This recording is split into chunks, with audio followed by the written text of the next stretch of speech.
नमो बुद्धाय। मैं डॉक्टर सीमा शर्मा आप सभी का हार्दिक स्वागत करती हूँ हमारे इस विशेष कार्यक्रम धम्मदीप में।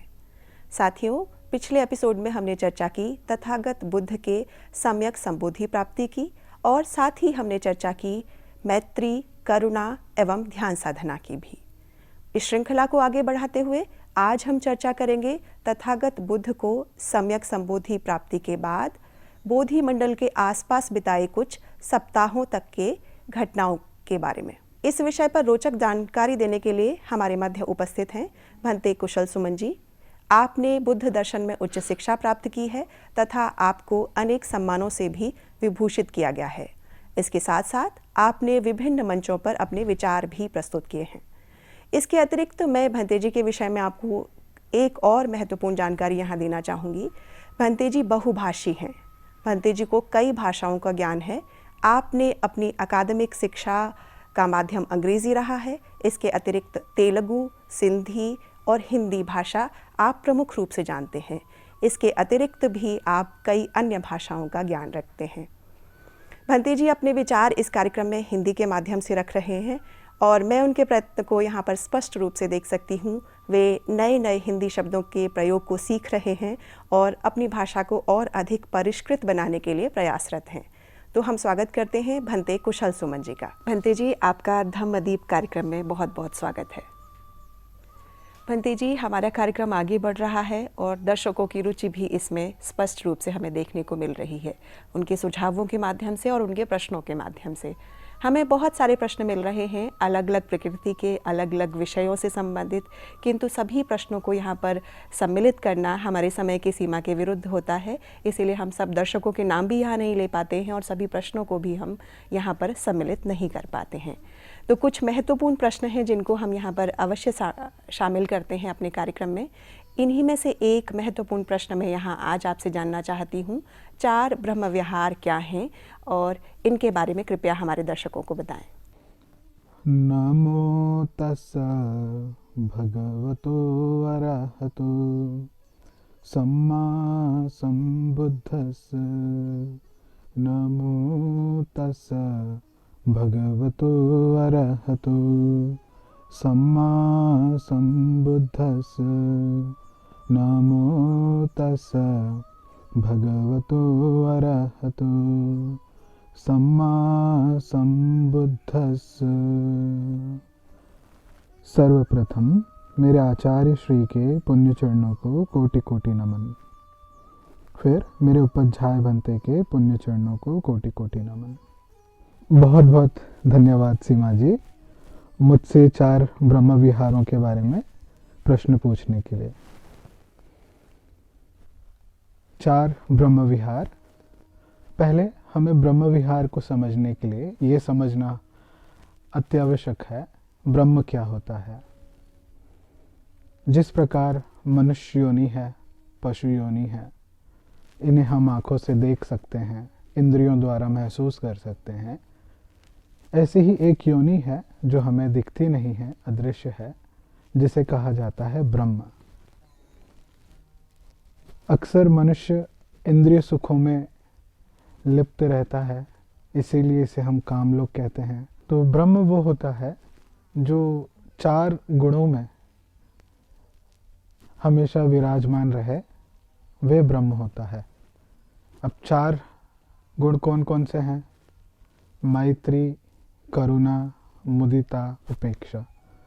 तो हमने पिछले एपिसोड में मैत्री और करुणा ध्यान क्या होता है वो अभ्यास करके समझा संक्षिप्त में। आज हम आगे के 2 ध्यानों में इसके बारे में, इस प्रश्न में चर्चा कर सकते हैं, मुदिता और उपेक्षा। ये जो 4 ब्रह्म विहार हैं, ये भारत के जितनी भी परंपराएं रही हैं, अध्यात्म परंपराएं, वर्तमान में 3 मोटी परंपराएं आज जीवित हैं। एक है बौद्ध परंपरा, एक जैन परंपरा और एक हिंदू परंपरा। वर्तमान में ये 3 परंपराएं जीवित हैं। इसके अलावा भी भूतकाल में कई परंपराएं जीवित थी और उनमें ये 4 ब्रह्म विहार की धरोहर बहती रही है। तो हिंदू परंपरा के अनुसार ये जो 4 ब्रह्म विहार हैं इनका जिक्र हमें पतंजलि के योग सूत्र अध्याय प्रथम श्लोक नंबर 33वां उसमें भी इसका जिक्र मिलता है। पतंजलि बताते हैं इन 4 गुणों के संबंध में, मैत्री करुणा मुदितोपेक्षानां सुख दुख पुण्य अपुण्य विषयानां भावत भावना चित्तस्य प्रसादनम। तो पतंजलि कहना चाहते हैं अपने चित्त को प्रकाशमान करने के लिए एक साधक इन 4 गुणों पे निरंतर ध्यान करता है, मैत्री करुणा मुदिता उपेक्षा। इसी प्रकार जैन परंपरा में भी तत्वार्थ सूत्र, जो बहुत प्राचीन और बहुत मूलतः ग्रंथों में से माना जाता है, जैन परंपरा के दोनों परंपराओं में, श्वेतांबर और दिगंबर परंपरा, उसमें इस ग्रंथ में भी इन 4 गुणों का जिक्र हमें मिलता है। उसी प्रकार बुद्ध ने इन 4 गुणों को लेके अपना एक इंटरप्रिटेशन दिया है। जैसे कि कर्म का सिद्धांत भारत के सभी परंपराओं में रहा, मोक्ष का सिद्धांत सभी परंपराओं में रहा। इन सिद्धांतों को हर परंपरा ने अपने तरीके से इनका इंटरप्रिटेशन दिया है, वैसे बुद्ध ने इन 4 गुणों को लेके अपना इंटरप्रिटेशन दिया है। तो कोई व्यक्ति इन गुणों को कैसे बढ़ा सकता है? तो हमने पिछले एपिसोड में ध्यान के माध्यम से यह सीखा था कि एक साधक अपने हृदय केंद्र पे मन को एकाग्रित करता है और यहाँ से जो मैत्री का, करुणा का फुवारा है, ये बहता रहता है अनंत की ओर, सभी दिशाओं की ओर। इसे हम फैलाते हैं धीरे धीरे। तो बुद्ध का कहना था ये जो मैत्री की भावना है, करुणा की भावना है, मुदिता की भावना है, उपेक्षा की भावना है, इसको एक साधक धीमे धीमे इसकी आभा को, इसकी ऑरा को बढ़ाते रहता है। पहले इसकी आभा जिस घर पे रहता है उस घर पे रहने वाले सदस्यों की ओर इसका प्रकाशमान करता है। किस प्रकार से? कि मेरे साथ रह रहे इस घर पे सभी लोग खुश रहें, चिंता से मुक्त रहें, दुख से मुक्त रहें। तो उस घर को अपना सीमा बना लिया और सीमा के अंदर उस भावनाओं को पंप करते रहता है।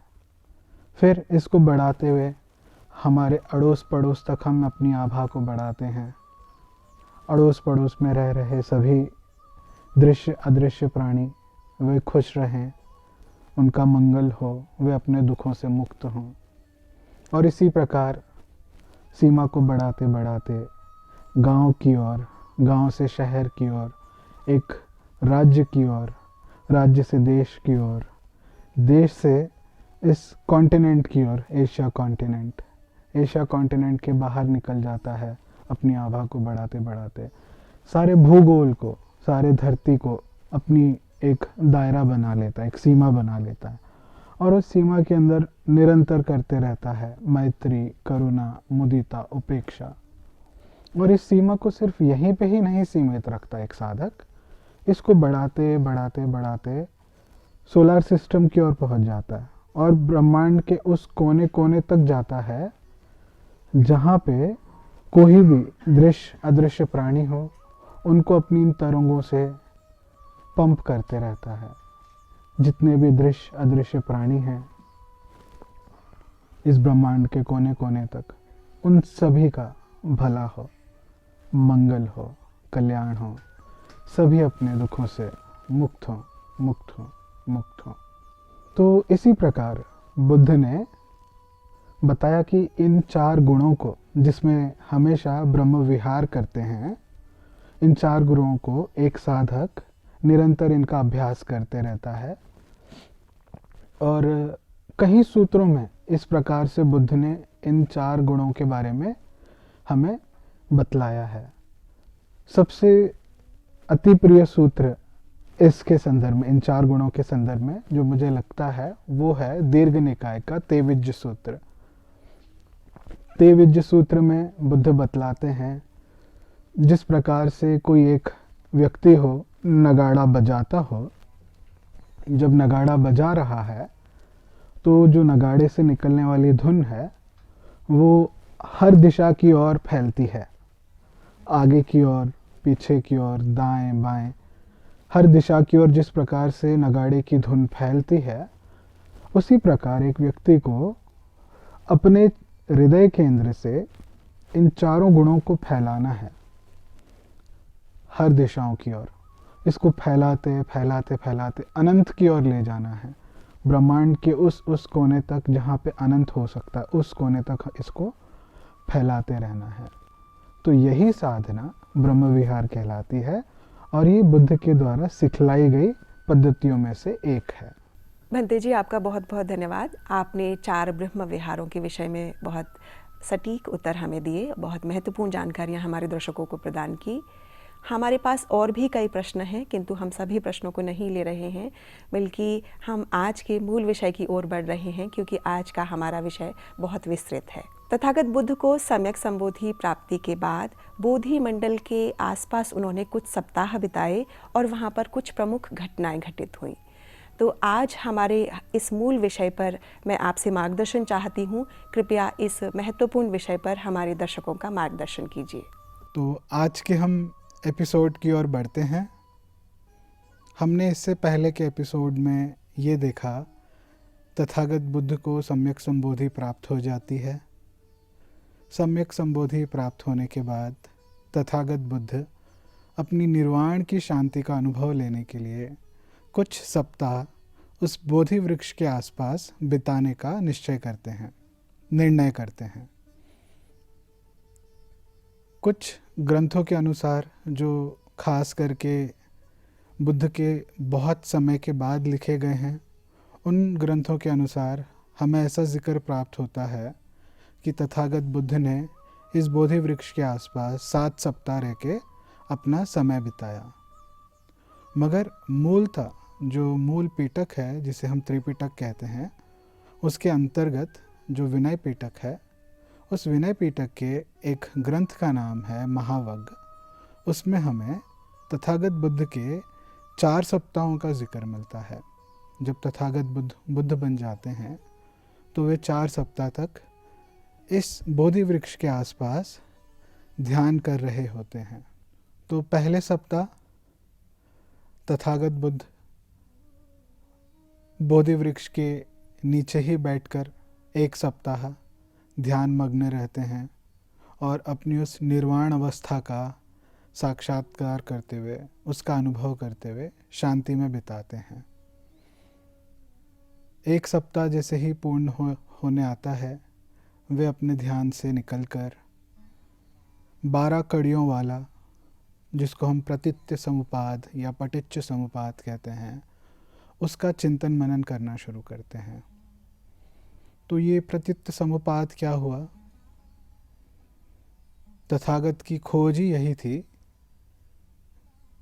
ये जो पुनर्जन्म का चक्र चलता आ रहा है, इस पर रोक लगानी है। और इसी चक्र को जब रोक लगा दी गई, उसी को ही निर्वाण कहा। तो ये जो चक्र चल रहा है, ये चक्र कैसा है? तो तथागत बुद्ध के अनुसार ये चक्र जो है 12 कड़ियों से बनता है। अब ये 12 कड़ियाँ क्या होती हैं? तो इसको तथागत अपनी एक गाथा में बतलाते हैं। अविद्या पच्चया संखारा, संखार पच्चया विज्ञानं, विज्ञान पच्चया नाम रूपं, नाम रूप पच्चया सलायतनं, सलायतन पच्चया फस्सो, फस्स पच्चया वेदना, वेदना पच्चया तणहा, तणहा पच्चया उपादानं, उपादानं पच्चया भवो, भव पच्चया जाति, जाति पच्चया जरा मरणं, शोको परिदेव दुःखदो मनस्सुपायास संभवन्ति, एवमेतस्य केवलस्य दुःखखण्डस्य समुदयो होति। तो इसमें तथागत कहते हैं, ये जो दुख का जो चक्र है, 12 कड़ियों वाला, ये इस प्रकार शुरू होता है।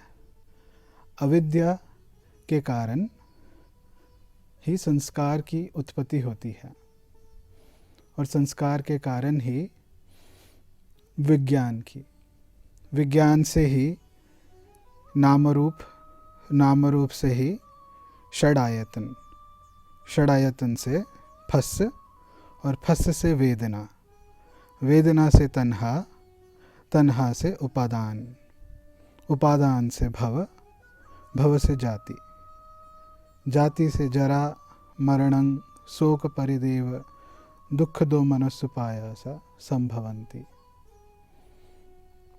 ये जो चक्र है 12 कड़ियों का, इसी के द्वारा ही बार बार दुख का आवागमन होता है, उत्पत्ति होती है। और इसी ही दुख के चक्र को नष्ट करने के लिए आगे ऐसे बतलाया तथागत ने,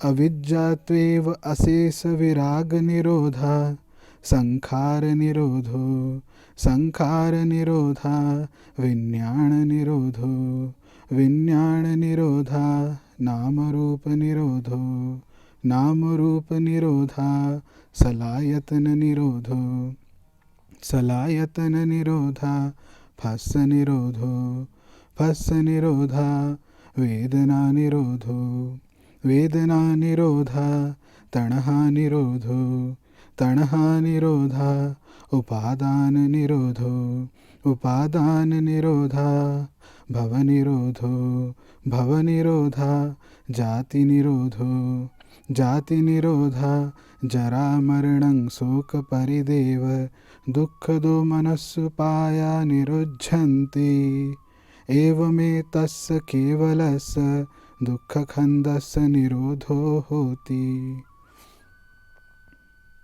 तो इसके अनुसार तथागत कहते हैं किस प्रकार से अविद्या को समाप्त करने से संखार अपने आप समाप्त हो जाता है, संखार के समाप्त होने से किस प्रकार विज्ञान की समाप्ति होती है, विज्ञान की समाप्ति से नाम रूप की, नाम रूप की समाप्ति से सलायतन, सलायतन की समाप्ति से फस, फस की समाप्ति से वेदना, वेदना की समाप्ति से तणहा, तणहा की समाप्ति से उपादान, उपादान की समाप्ति से भव, भव जैसे ही समाप्त होता है जाति जरा मरणं शोक परिदेव दुख दो मनस्सुपायास निरुज्झन्ति। और इस प्रकार ये जो 12 कड़ियों वाला जो भव चक्र है ये समाप्त हो जाता है। तो तथागत बुद्ध ने प्रथम सप्ताह बोधि वृक्ष के नीचे बैठ के जो अनुभव किया, अनुभव करने के बाद उनके मन में जो चिंतन मनन हुआ वो इस पटिच्च समुपाद कहलाया। तो इस प्रकार तथागत ने प्रथम सप्ताह बोधि वृक्ष के तले बैठ के जब ध्यान साधना कर ली और प्रतित्य समुपाद की चिंतन की, उसके बाद वे वहाँ से उठकर पास ही एक वृक्ष था जिसका नाम अजपाल निग्रोध है, वहाँ पे चले जाते हैं। अजपाल का अर्थ ये भी हो सकता है कि उस वृक्ष के आसपास भेड़ बकरियाँ कुछ ज़्यादा मात्रा में होंगी, तो इसीलिए उस पेड़ का नाम अजपाल निग्रोध पड़ा। तो जब तथागत एक सप्ताह इस अजपाल निग्रोध वृक्ष के तले बैठकर ध्यान साधना करते हैं, एक सप्ताह समाप्त होने पे एक ब्राह्मण उनके पास आता है और आने के बाद तथागत से पूछता है कि ऐसी कौन सी बातें हैं किसी व्यक्ति को ब्राह्मण बनाती हैं।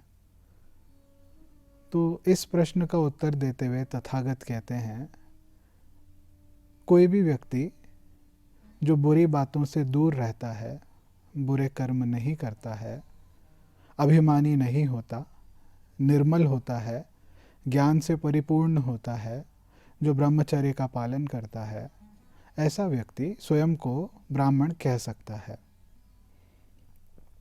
ये थी दूसरे सप्ताह की घटना। तीसरे सप्ताह जब तथागत बुद्ध ने अजपाल निग्रोध वृक्ष के नीचे बिता लिया अब वहाँ से उठ के पास ही के और एक वृक्ष होता है, पेड़ होता है, उसके तले जाके ध्यान साधना शुरू करते हैं। इस वृक्ष का नाम होता है मुचलिंद। जब ध्यान साधना शुरू करते हैं तो समाधि में जब लीन होते हैं तथागत, अकाल वर्षा शुरू हो जाती है, मौसम खराब हो जाता है, आंधी तूफान ये सारी आने लगती हैं। तो एक नागलोक से नाग राजा जिसका नाम मुचलिंद था, वे आते हैं और वे आके तथागत को देखते हैं कि तथागत ध्यान साधना कर रहे हैं, उन्हें डिस्टर्ब ना हो, इसीलिए वे तथागत के शरीर को 7 बार अपने शरीर से लपेट लेते हैं और अपने फन को खड़ा करके तथागत को छाया और धूप से बचाते हैं।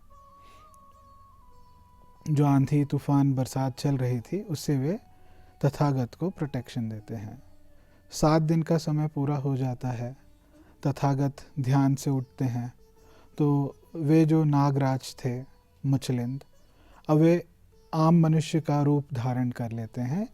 ऐसा मनुष्य जो ब्राह्मण दिखता हो अपने स्वरूप से और एक युवा हो, एक युवा ब्राह्मण का स्वरूप ले लेते हैं और तथागत के सामने खड़े हो जाते हैं नमन करने। तो ये थी तीसरे सप्ताह की घटना। चौथे सप्ताह में वहीं से तथागत जहाँ पे इस मुचलिंद वृक्ष के नीचे ध्यान कर रहे थे, वहाँ से उठ के वे पास ही के और एक वृक्ष होता है जिसका नाम राजायतन है। राजायतन वृक्ष के नीचे तथागत बैठ के ध्यान साधना शुरू करते हैं। ध्यान साधना शुरू कर रहे थे तो बगल से ही 2 व्यापारी, जो एक का नाम तपस्सु था, एक का नाम भल्लिक था। तपस्सु भल्लिक वहाँ से गुजर रहे थे। कुछ ग्रंथों के अनुसार हमें काफ़ी गहराई में इसका जिक्र मिलता है। किस प्रकार से मिलता है? जैसे कि तपस्सु भल्लिक जो थे, आज का जो देश है म्यांमार, भारत का पड़ोसी देश म्यांमार, वहाँ के मूल निवासी थे और वे भारत में अपना व्यापार करके अपने देश लौट रहे थे। लौटते समय उनके साथ 500 बैलगाड़ियाँ थी और कई प्रकार का उनका जो भोजन था, उस व्यापार करने की सामग्री थी, वे अपने देश लौट के ले जा रहे थे। तो इस दौरान में जब वो वहाँ से गुज़र रहे होते जहाँ पे तथागत बैठ के ध्यान कर रहे थे, तो वहीं पे मौजूद एक देवता, जो पिछले जन्म में इनका कोई रिश्तेदार हुआ करता था, देवता मनुष्य रूप में, अब जब वो देवता बना तो उसने तपस्सु और भल्लिक को रोक के कहा कि तथागत बुद्ध, ऐसा व्यक्ति जो तथागत बन चुका है, बुद्ध बन चुका है, वो पास में ही बैठ के ध्यान कर रहे हैं। ये आप लोगों के लिए बहुत अच्छा अवसर है पुण्य अर्जित करने का। आप लोग जाएं तथागत बुद्ध को भोजन का दान दें। तो तपस्सु भल्लिक अपने साथ चावल से बने जो खिचड़ी होती है, यानी तो चावल से बनी जो खीर है वो, और साथ में शहद, ये लेके जाते हैं तथागत को भोजन दान देने के लिए। तब उस अवसर पर तथागत बुद्ध के पास इन सप्ताहों के दौरान जब तथागत बुद्ध ध्यान कर रहे थे, उन्होंने कुछ भोजन ग्रहण नहीं किया था। ये पहला भोजन होने वाला था तथागत बुद्ध का, और उनके पास कोई पात्र नहीं था जिसमें वे ये शहद और ये चावल से बना जो खीर है इसे वे ले पाते। तो तथागत बुद्ध जब ये सोच रहे थे तो उसी समय आसपास में जो देवता मौजूद थे, जिनको खास करके बौद्ध परंपरा में बतलाया जाता है चतु महाराज का। चतु महाराज जी का ये वो देवता होते हैं जो चारों दिशाओं के जो देवता हैं उनके राजा, उनके जो राजा हैं, ये आते हैं तथागत बुद्ध को एक पात्र भेंट करते हैं। जब पात्र भेंट किया जाता है तो तथागत बुद्ध उस पात्र में खीर का और शहद का दान ग्रहण करते हैं। ये भोजन के बाद जो दोनों व्यापारी थे, तपस्वी भल्लिक, इन्होंने बुद्ध और धर्म की संग ग्रहण की। ये दो पहले ऐसे बने जिन्होंने बुद्ध और धर्म की शरण ग्रहण की, क्योंकि उस समय संघ की अभी तक स्थापना हुई नहीं थी। तो ये एक प्रकार से दो गृहस्थ उपासक बने। तो ये जो 4 सप्ताहों का जिक्र है, हमें मूलतः इसका जिक्र विनय पिटक के महावग्ग में मिलता है। इसके अलावा जो और 3 सप्ताह जो बुद्ध ने बिताए इस बोधि वृक्ष के आसपास रह के, जिसे बोधि मंडल कहा जाता है, उस बोधि वृक्ष के आसपास रह के जो तथागत बुद्ध ने जो और 3 सप्ताह बिताए, इसका हमें जिक्र इस विनय पिटक के महावग्ग में नहीं मिलता। तो आज के लिए इतना ही। आने वाले एपिसोड में हम और बाकी की चर्चा करेंगे। भवतु सब्ब मंगलम, भवतु सब्ब मंगलम, भवतु सब्ब मंगलम। सबका भला हो, सबका मंगल हो, सबका कल्याण हो। सुखियों सुखियों सुखियों। बंदे जी, आपका बहुत बहुत धन्यवाद। आपने इस महत्वपूर्ण विषय पर बहुत विस्तार से हमारे सामने चर्चा की। तथागत बुद्ध के सम्यक संबोधि प्राप्ति के बाद बोधि मंडल के आसपास उन्होंने जो कुछ सप्ताह बिताए, वहाँ पर जो कुछ प्रमुख घटनाएं घटित हुई, आपने उनमें से कुछ महत्वपूर्ण जानकारियों को हमारे समक्ष रखा, हमारे दर्शकों का ज्ञानवर्धन किया। इस विषय को हम निरंतरता में आगे रखेंगे, क्योंकि यह एक बहुत विस्तृत विषय है और किसी एक एपिसोड में से समेटना हमारे लिए संभव नहीं होगा। प्रिय दर्शकों, आज के इस कार्यक्रम में इतना ही। अब समय हो चुका है आज के इस कार्यक्रम को यहीं विश्राम देने का, लेकिन उससे पूर्व आपको बताना चाहती हूँ, आपके मन में किसी तरह के प्रश्न हो या जिज्ञासाएं हों तो आप इस कार्यक्रम के माध्यम से हमसे पूछ सकते हैं। प्रश्न पूछने के लिए हमारा व्हाट्सएप नंबर है 9639010109। आप हमें ईमेल भी कर सकते हैं। हमारी ईमेल आईडी है subharatibuddha@gmail.com। तो आशा करते हैं आप अपनी जिज्ञासाओं को दबाएंगे नहीं और अपने प्रश्न भी हमें भेजते रहेंगे इस कार्यक्रम का हिस्सा बनकर। तब तक मैं डॉक्टर सीमा शर्मा भंते कुशल सुमन जी के साथ आपसे विदा लेती हूँ। कल इसी समय आपके सामने फिर उपस्थित होंगे। नमो तस्सा भगवतो अरहतो